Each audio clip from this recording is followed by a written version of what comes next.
Le bulletin sur Fraternité FM. Fidèles téléspectateurs de Fraternité FM TV, bonjour, bienvenue dans ce premier numéro du bulletin de l'information. Dans les titres de ce 20h, élection législative et communale du 11 janvier 2026, la Cour constitutionnelle forme ses délégués électoraux dans le septentrion. L'étape de Parakou a eu lieu ce lundi matin à la salle des fêtes de la mairie. Objectif, renforcer les capacités des délégués pour leur permettre de mieux cerner leur rôle et de connaître les dispositions légales. Vous aurez les précisions dans ce bulletin. Et puis, il est désormais possible pour les abonnés de la SPEE de faire des réclamations ou demander des conseils sur l'utilisation rationnelle de l'énergie électrique. La SPEE participe dans ce cadre à la foire internationale du Bénin actuellement en cours à Parakou. La chargée des relations presse à la cellule de communication de la SPEE sera dans ce journal pour les précisions. À ces principaux titres vont s'ajouter d'autres nouvelles, les sports et la page Afrique.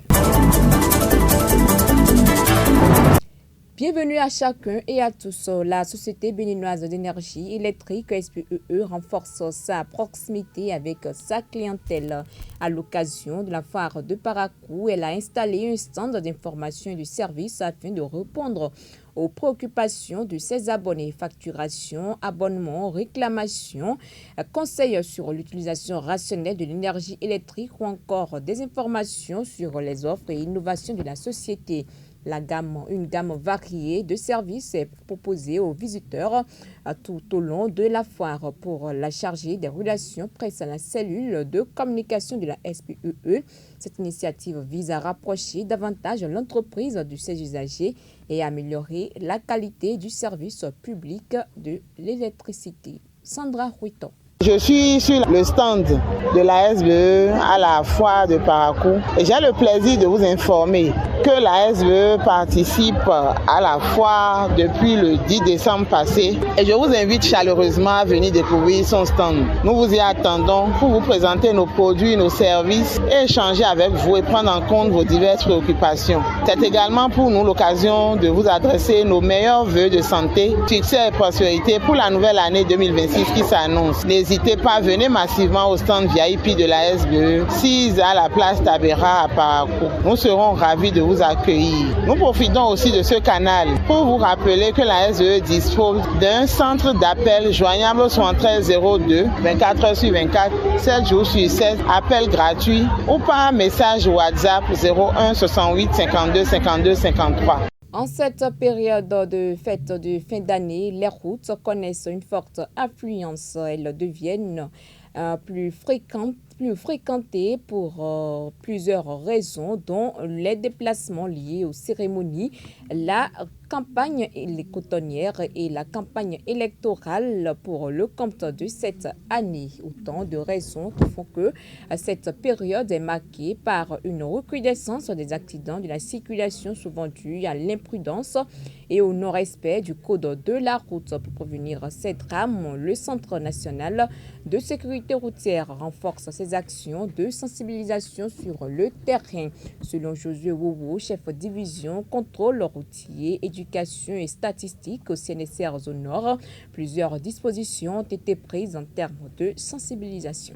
Dans le nord du Bénin, nous avons cette autre réalité qu'est la campagne cotonnière qui coïncide avec cette période-là de fin d'année. Donc, spécialement au nord du Bénin, nous avons par exemple cette activité-là qui nous a mené à faire le tour des usines. Nous avons cette activité-là que nous nommons campagne. Et au cours de cette campagne, nous avons pas manqué de parler aux chauffeurs, aux conducteurs, aux transporteurs. Nous avons fait les 14 usines du Nord Bénin et nous avons tenu des séances de travail avec les responsables d'usines. Et au-delà de tout, nous avons profité pour mener ce que j'appelle la patrouille. La patrouille sur l'AS RNIE2, où systématiquement nous immobilisons les véhicules que nous constatons dans des comportements dangereux. Outre cette campagne coton, nous descendons dans les marchés, nous descendons sur les places publiques, même dans les églises, pour appeler les concitoyens potentiels usagers de la route à beaucoup plus de responsabilité, à beaucoup plus de prudence et à adopter les comportements de sécurité. Je veux inviter les usagers à respecter rigoureusement en cette période les limitations de vitesse. Nous sommes dans une agglomération, c'est moins de 50 km/h. La courtoisie voudrait même que,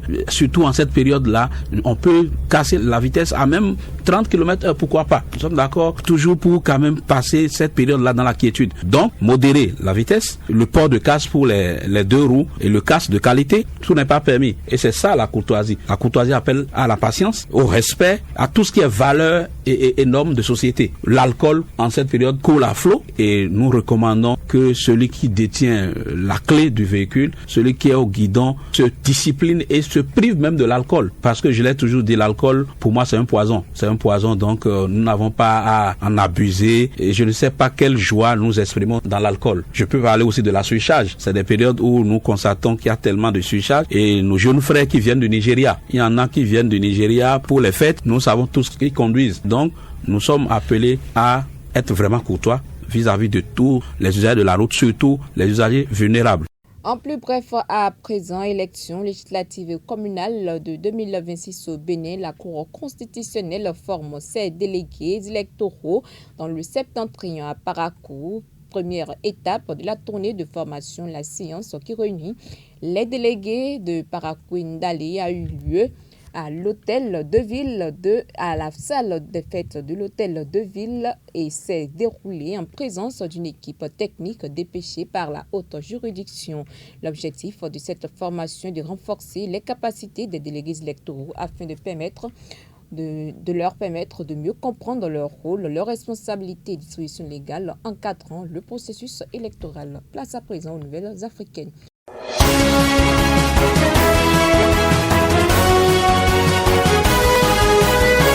Pristoni Sakou, bonjour. Bonjour Manzouratou.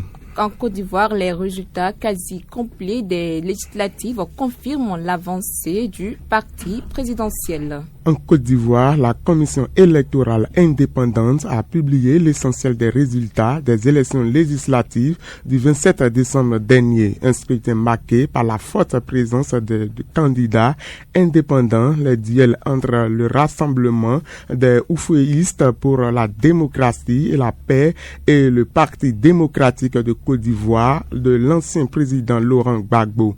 Comme lors de la précédente législature, le visage du futur Parlement ivoirien est largement dominé par le parti présidentiel.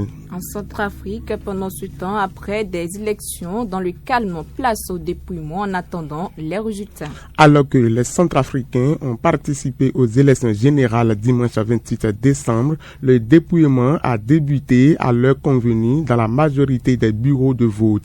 Le scrutin s'est globalement déroulé sans incendie majeur dans la plupart du territoire selon les observateurs et comme salué par de nombreux électeurs. D'autres ont exprimé le mécontentement dénonçant plusieurs irrégularités ainsi que des retards enregistrés au démarrage des opérations liées notamment à des difficultés d'acheminement du matériel électoral. Merci à vous, Pristoni Sakou.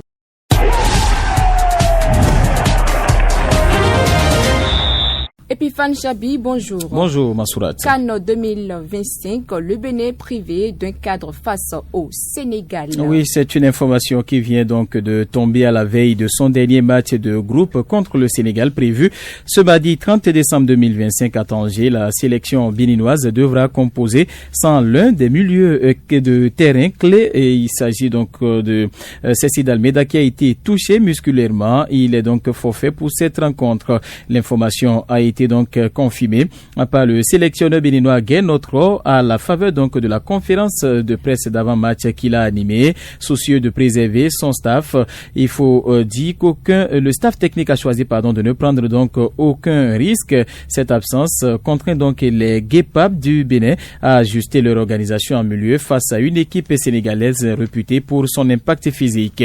Malgré ce coup dur, le Bénin entend miser sur la discipline collective et la solidité tactique pour tenter d'obtenir un résultat et poursuivre l'aventure dans la compétition. Parlant toujours de la CAN, les rencontres d'aujourd'hui. Oui, plusieurs rencontres sont au programme. Au total, 4 qui débutent à partir donc de 17h.